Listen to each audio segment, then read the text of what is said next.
Connect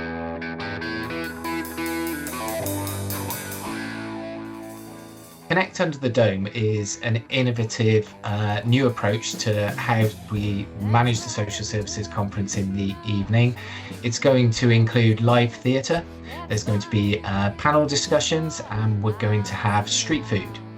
This year it is going to be different because what we're really keen to do is maximise on being able to network with others, create different conversations, but also showcase some of the great work that happens within the creative sector that promotes the work of people who are working day in, day out within social care.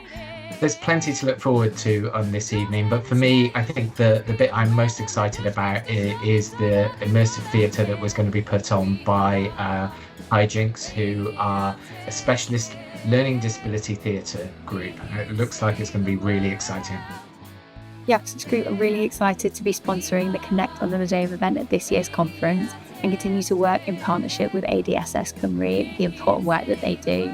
It's going to be a fantastic evening, with great performances, lively discussions, and plenty of opportunity to connect with others in the social care community. We can't wait to see you there. I think ADSS are being quite courageous in setting out the vision for a networking evening, because actually by placing it in a different environment, by offering something different, we're giving an opportunity for people to think differently and potentially get different results. The conference, of course, gives you a chance to connect, but Under the Dome gives you an opportunity to do that in a far less formal environment. And I think it's those informal discussions that help really connect us in social care. And that can't be more important in the challenging environment that we're currently working in.